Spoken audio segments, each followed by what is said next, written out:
يا جماعة أنا اكتشفت إن بابا زولا مش بيطبخ، ده بيعمل علينا مقالب لطيفة بالأكل. يعني إزاي آخد لقمة أنسى اسمي؟ رحت منطقة السينمات في مدينة نصر، الراجل واقف بيشوي برجر وهو بيضحك وكأنه بيقول لك استعد تتبسط يا معلم. أنا بدأت أقلق إن البرجر نفسه هيلف الشارع يصور ستوري. سمعت إن البرجر خطير، هو خطير فعلا ولا إيه؟ لا هو خطير بالجبنه. حبيبي يا شيخ. ايوه. يلا بينا نبدأ جولة برجر زولا. بنفرم على ايدينا، ما بنجيبش حاجات جاهزه. تمام، يعني كله الحمد لله هاند ميد. زي ما حضرتك شايف اهو حالا. احنا شركه معروفه، شركه ريتش باك. تمام. بنشتغل حضرتك برضو ايه بانضف الخامات، كله فريش. احنا بنشتغل برضو من اجود الانواع.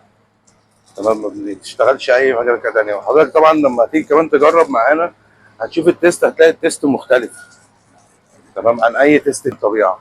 مش حاطين بقى مكثفات طعم اللي بيحطوا التدخينه اللي لا، انا مفيش، انا احب الطبيعه. حتى انا اول برجر عندي في المنيو مسميه برجر زمان. طب قول لي إيه أكتر سندوتش بيخلي الناس تقف توبير عندك؟ اول ما البرجر بينزل على الفحم آه. يعمل ازعرينه طخينه، هوبا فوق، الدخانه تلفت، الناس تشم تلاقيهم جايين طوابير طوابير طوابير طوابير طوابير. انا عامل قسمين، قسم البيف وقسم التشيكن. البيف عامل فيه برجر زمان. تمام. هو طبعا احنا شغالين ببلدي،